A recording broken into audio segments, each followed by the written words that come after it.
This week on INfocus, we travel to Misrata, Libya, and find a city still living in fear. There's chaos here as people rush to see what's happening. Gaddafi is desperate to recapture the town and is willing to use almost any means to do so. Meanwhile, revolutionary soldiers and citizens are confused about just what NATO's tactics are.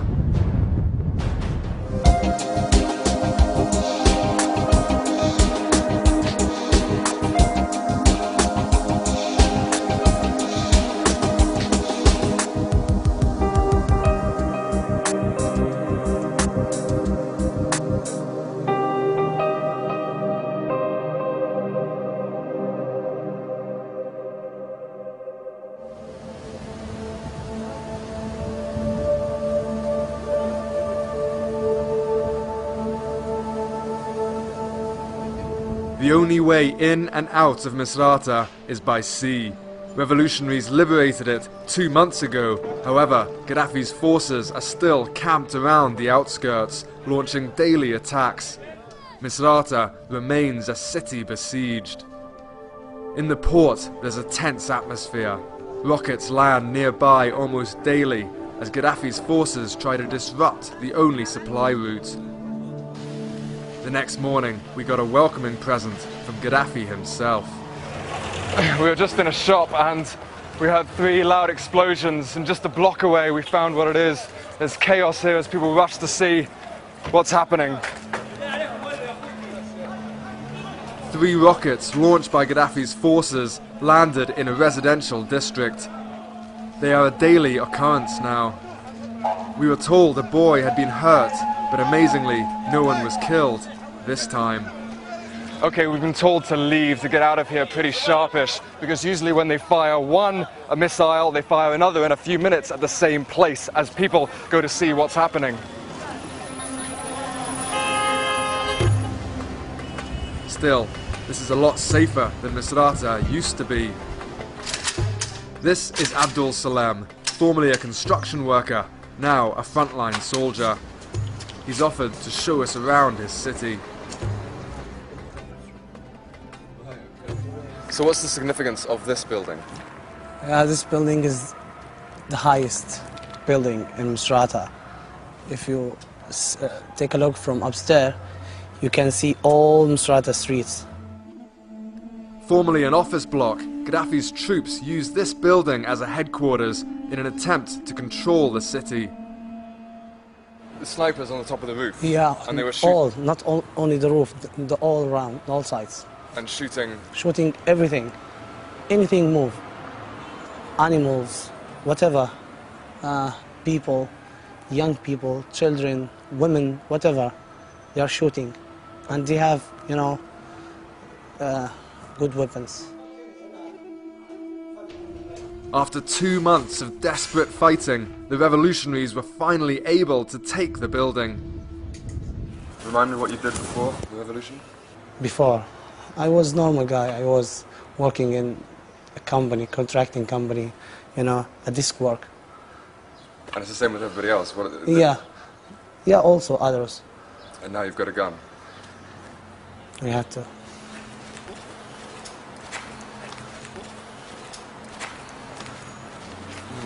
As I told you, this was a nightmare, this building.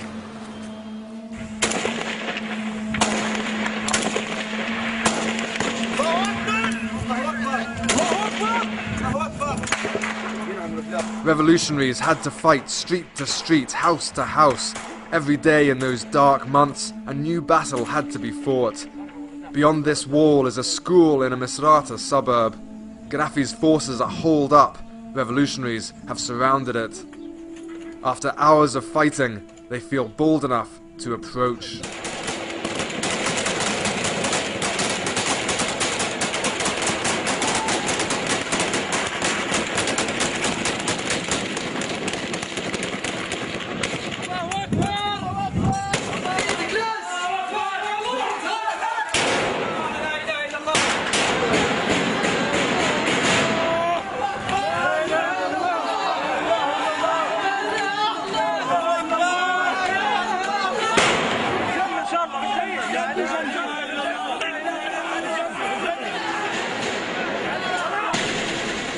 Another battle won.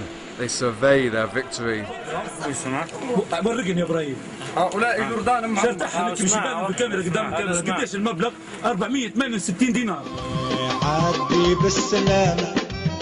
Mobile phone footage is often found on dead soldiers. Here, some of Gaddafi's recruits are seen about to head off to war. Many are recruited from African countries to the south. Some are paid mercenaries, some believers in Gaddafi. They look to be in high spirits. Many of these men are likely already dead, shot by revolutionary soldiers or blown up or burnt to death by NATO warplanes. How important is God in this to you, to the fighters? God. He's everything. God is everything. If God's not on our side, how we can win? God on our side. Because God all the time in the good side. And they are the bad side. And in here, we are the good side.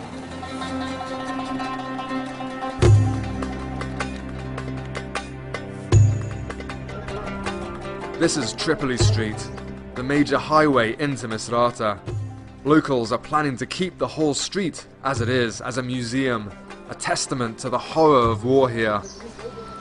Now this would have been a family apartment. When the revolution began, Gaddafi's tanks took up positions down here on Tripoli Street and started firing almost at random at these houses. The families left, and then Gaddafi snipers would have taken up positions. Now from here, you've got a fantastic vantage point all across Misrata, and they would have been able to kill people, shoot people from up to 3 kilometers away. On the street, we meet some children who live nearby. They cowered in their homes during the fighting. Are you scared? خفت انتم خفتوا؟ لا والله ما خفت. Never. A little bit? لما بطلوا شوية طلعنا كنا برا. Yeah, when they start shooting, we did not afraid, but we did not scared. But when they stopped for a little, we went out to fight. We want to fight. You fought?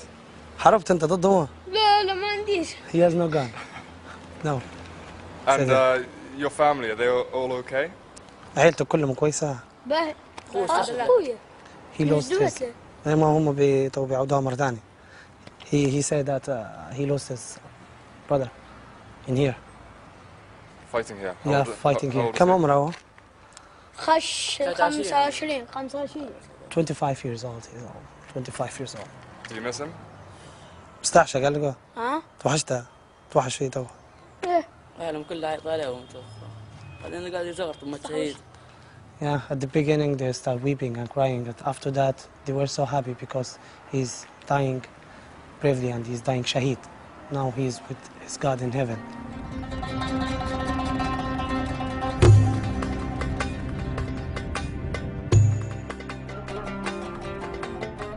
It's only when coming here can the full extent of the fighting be realized. It was also here that revolutionaries were able to win their most important battle. Tripoli Street was used by Gaddafi's forces to resupply their troops with food, ammunition and reinforcements. Under heavy fire, revolutionaries moved container trucks and anything else they could find to attempt to block the route. Gaddafi's forces tried to blow up or dismantle the blockades, but rarely succeeded.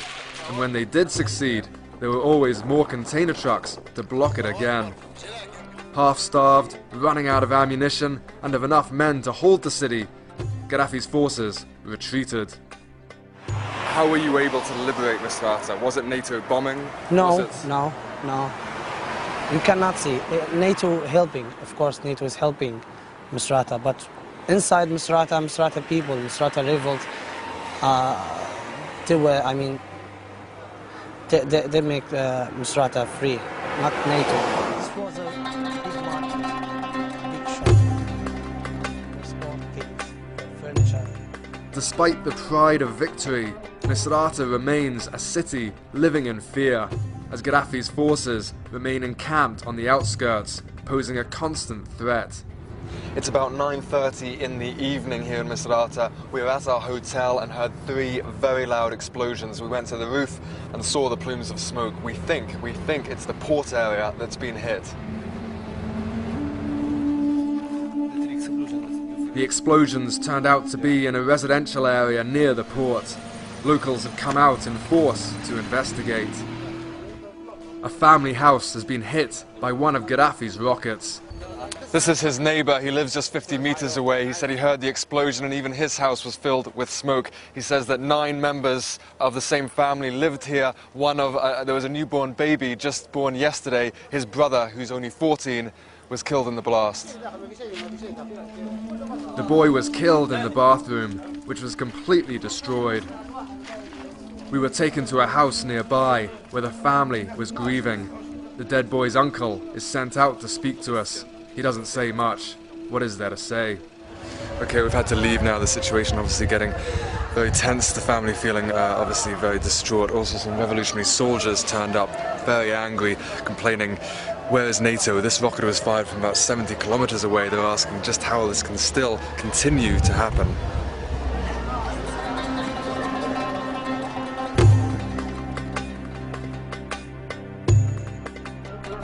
The next day, at a rest house near the front line, revolutionary soldiers are about to head into battle. They tell me that even though they can clearly see enemy tanks and rocket positions, NATO rarely bomb. I asked them why they thought this was. It's possible that NATO wants to deploy troops on the ground and makes military bases in future in Libya. Let's go! Okay, Almost every soldier we meet is intensely confused about NATO tactics. While airstrikes are centered in and around Tripoli, the front line around Misrata receives little attention from NATO aircraft.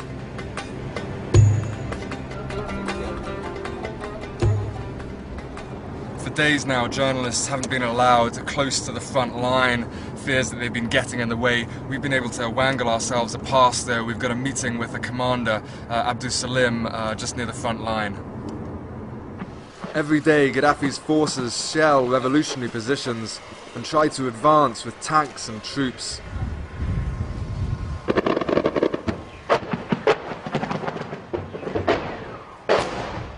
Soldiers are relaxing inside the compound, 50 meters from the front line. They make me coffee, although they apologize, they're out of milk. Okay, as you can probably hear, there's heavy fighting just up ahead, so we're trying to get the commander to come and meet us here, where it's relatively safe.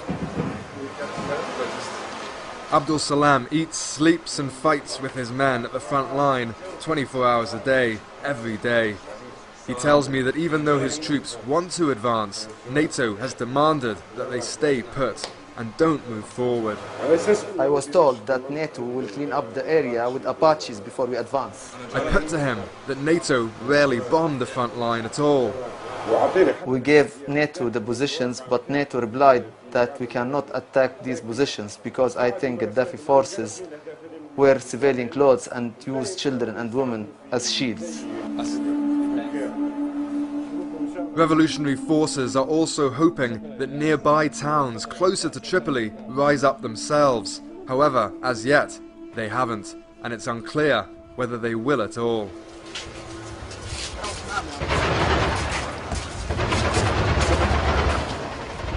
Okay, well, we've been told we can't stay too long, so let's go back to Misrata.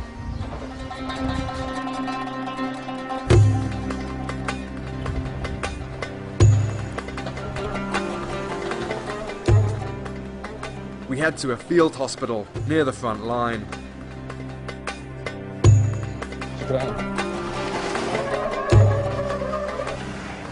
It's very tense here at the moment. We hear the constant thud of heavy artillery fire in the distance, and quite frankly, some of the explosions don't seem to be too far off. Every few minutes, an ambulance comes, unloads a wounded soldier. We've been told that around 10 soldiers have been injured this morning. 1 has been killed. However, they've just been trying to save the life of another, trying to pump air into his lungs, and they've lost him as well.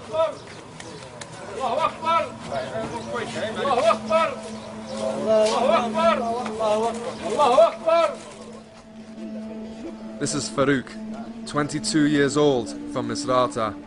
He tells me that Gaddafi's forces attacked at around 10 AM after heavy shelling all morning.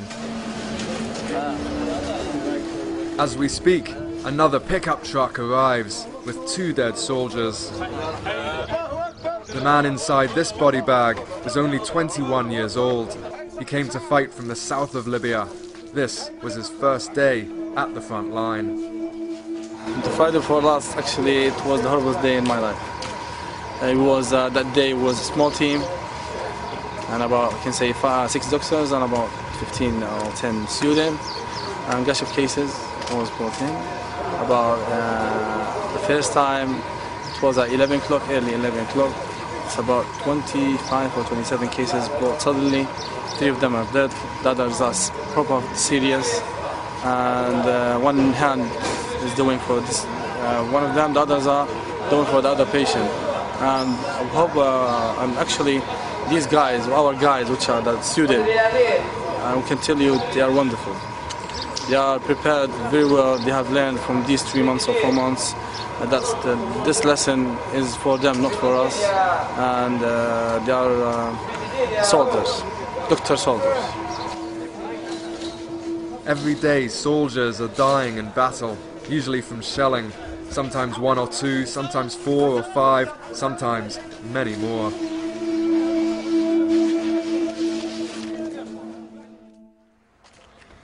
Mohammed. Hi, Johnny. Salam. Nice to meet you. Nice to meet you. How are you? Good. Okay. Good. Yes. This is your beautiful house. Before, not now. You're welcome.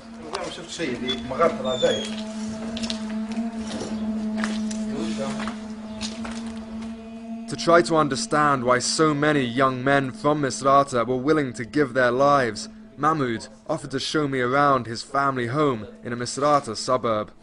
Gaddafi troops took over the building during the occupation of the city. Walking here. This is where they would have been sitting here, smoking here, eating here. No, they are like animals.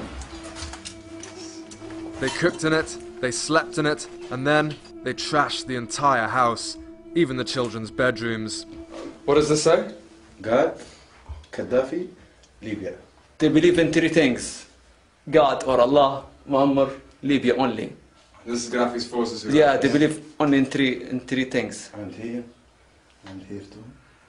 They've written that with lipstick? Here, lipstick. Yeah.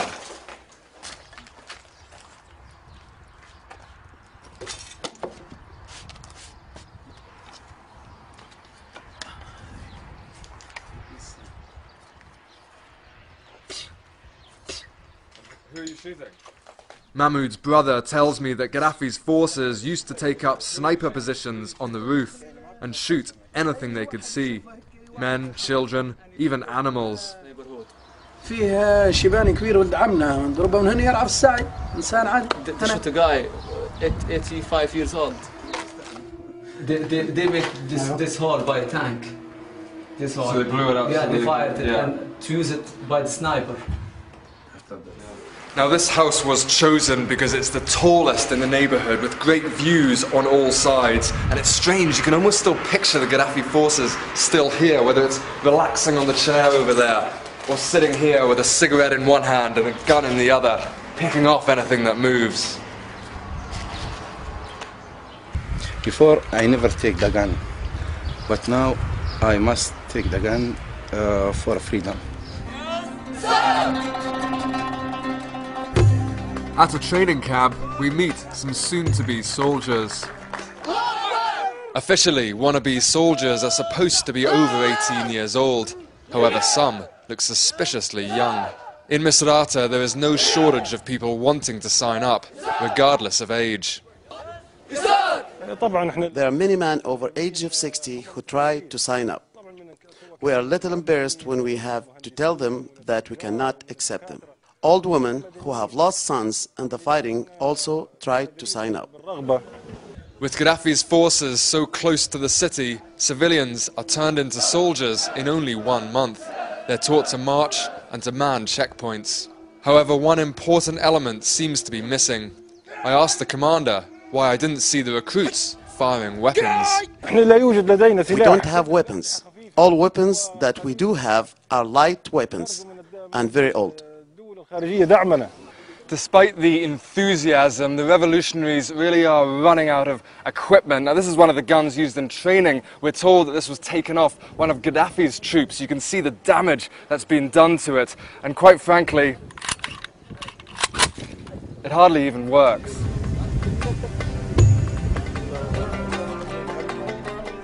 Despite the lack of equipment and ammunition, the commanders remain upbeat. The city continues to be resupplied by sea from Benghazi and increasingly Tunisia. The people of Misrata have also been without proper equipment before. The officers were keen to show me their makeshift museum. The revolutionary soldiers have come a long way since this conflict began. At the start, people in Misrata had to kill Gaddafi's forces to take their guns. This is all they had to use.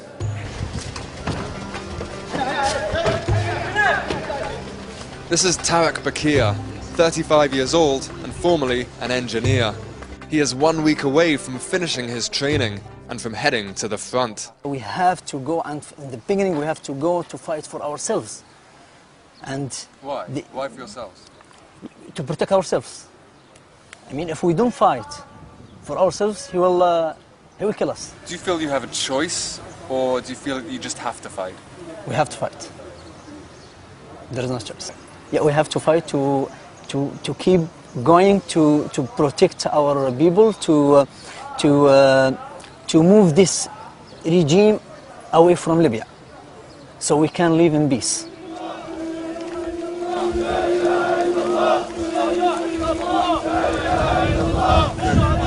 This is the beginning of a funeral procession for Mohammed and Noordin, 2 young men killed in the fighting on the front line this morning. According to Islamic teaching, bodies must be buried as soon as possible after death. Although tensions are running high, we were invited by one of the men's fathers and his uncle. They wanted us to be there, to show the world what is happening in Misrata, they said. We are not going to let Gaddafi and his troops to come into this place and to touch our land. Prepared to die? Each of us are prepared to die. When we die, no problem. We die. No problem. That's it. We have nothing to lose. No way. We have nothing to lose. No way to come here, Gaddafi. No way. Did you see this? The town inside? If we let him and his troops to come in here, he's going to do what I was saying to you, and he's going to kill all the men, all the males. Not just men, even children. He's not going to let anybody live. We don't have a choice. It's a matter of life or death. There is still no end to the war in sight in Libya. Gaddafi remains in power. Revolutionaries are trying to push out of Misrata, however, are still complaining that NATO are doing little to help.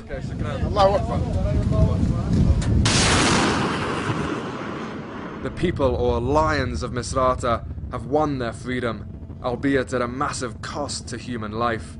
For the rest of Libya to be liberated, the Siege of Misrata must be broken.